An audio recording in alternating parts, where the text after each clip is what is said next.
So it's time to do the drawers. Okay, the guides are in. They're nice and even with the front there, so they'll slide nicely. There are a lot of different ways to do drawers. And in the past, in my room here, what we've generally done is what's called a lock rabbit joint, where the sides come in and have a little piece that comes out. So this is all one piece here that locks in. So that holds it real well. Remember, with a drawer, the greatest stress is every time we pull it out. So there's stress between the front and the sides here. So this here does a pretty good job of locking that. This is done. This is all with glue and wood. There's no nails in here. So that's one type, lock rabbit. Another type here is we just, on the front of the drawer, we just put rabbits on the edges there. Just have the board go in, and then we put little nails. Or sometimes you've maybe seen drawers that have like little wooden dowels that go in and go into the front there to lock that in. That is not as good a way because it doesn't have anything mechanical other than the nails there that are holding it in place. That's an easier way of doing it. One thing when you do it this way is you want to make sure you have enough space right here that the nails can go into it without pushing out the back side of the front of the drawer. The method that I want to use with Mitch's is called a half-blind dovetail, which means that when we look at the front of the drawer, we don't see any dovetails. It's only at the side that we see the dovetails. So we have like a real mechanical connection there. We have the side is actually biting into the front, and it's doing it in a stronger fashion than this would. A lot of times when we had students make these drawers, the little part of the lock rabbit there, that'll get broken off because the way the grain is oriented there, with the grain going this way, and so we're all looking at like just an edge there. That is a way for it to break pretty easily. So when students are fitting that and taking it apart and putting it together and fitting it, a lot of times they'll break that little piece off, which is a real nuisance. So drawers that and by the way, all these drawers here are the kind that we're doing here.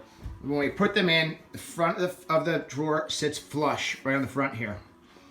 When I made drawers for this cabinet that my wife got for my sons, this has an overlay drawer. So when I did this one here, I did the dados or the dovetails on the side here, that you can see, dovetails there, and then it had to have a lip in addition to it, that the lip would go over top of the front. The bottom is enclosed with a groove that goes with the grain all along the inside the back here and everything. So I just have a 1/4 inch piece of plywood that's in there, and that's glued in there. That adds strength. So if we were doing a drawer like that, it'd be really nice to be able to glue a piece of plywood or MDF into the bottom there, which would add to the strength of the drawer. A drawer like this doesn't need that. Doesn't need to be glued in. In fact, this drawer here, which is done the exact same way that I plan to do yours, Mitch, has half-blind dovetails in the front here, and in the back it has through dovetails. So the difference between a half-blind dovetail is that we don't see any dovetail in the front of this drawer here. There's this 3/16 to a 1/4 inch lip that's part of the front here that goes into that. With this one here, we can see the dovetails in the back because they go through. They're called through dovetails. The other thing to show you about this one here is the bottom of this is just floating, and they just have some little nails here to keep it flush in the back so that the drawer is allowed to move. Notice the grain's going this way, so our drawer is going to move in this direction. So it allows it to float and move forward and backward in there. And you can see after this drawer is probably 200 years old, 170 years old, that it would go into this groove in the front there, but as time has elapsed here, we see that this thing has contracted much more, and so it leaves a gap in the front there, which is not ideal. The other thing that this drawer had done to it, which I have not really seen before, is that the bottom groove that it fits into, see how the bottom lip of it down here is probably about 7/16 wide there, and then it tapers down to almost nothing towards the end, where it's almost like a 1/16 of an inch here. I'm not sure why they did that, and I haven't seen it before. Ours is going to be not tapered, flat, but it's going to slide in from the back and get nailed in the back there, screwed in the back to hold it to the front. The other thing to notice about this is you see how the shade changes here? That's because this side here has been hand planed to a taper. so that if we were to look at the back of the drawer here, it's thicker here, and then it gets thinner up towards the top here so it can fit into that groove like we see down here. Okay? So this is the method that I'm going to try to use to do the drawer that we're making for Mitch.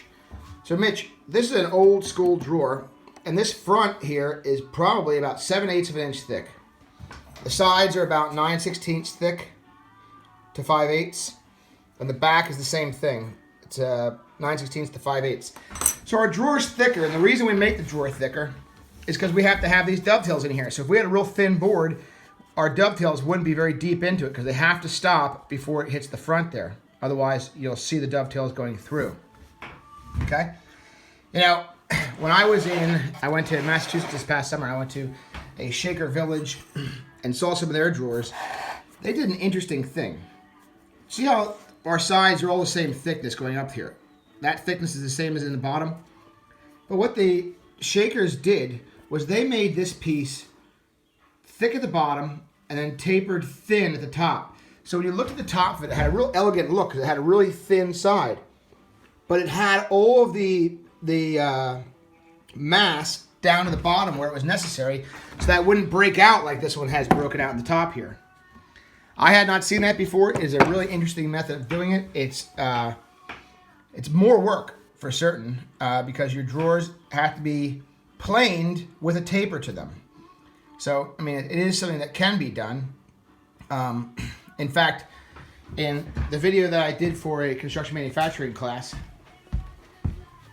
I had it where I needed to have a roof pitch. So, it's not overly visible here, but this end is thicker than this. So it tapers from thin to thick so that when this had roof, water would land here and it would roll off down the bottom because of that angle that's on this, the taper. So the way that I accomplished that was on the planer. And I used, move these things off.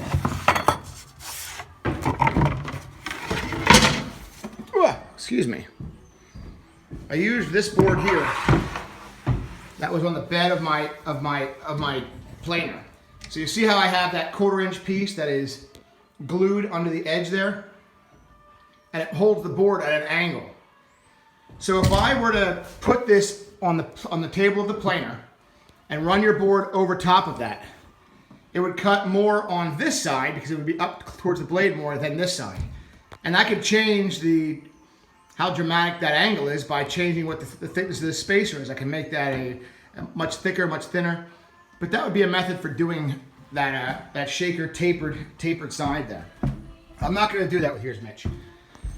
But what we are going to do with yours is we're going to have through dovetails in the back, half blind dovetails in the front, and the bottom is going to be slid in from the bottom there. So our back is not going to be as wide as the sides because the back has to be, see how the back stops right here so that the bottom can slide in underneath it. I'm going to use thicknesses of 3/4 inch for the front, half inch for the sides and the back. And it's going to fit inside that and slide back.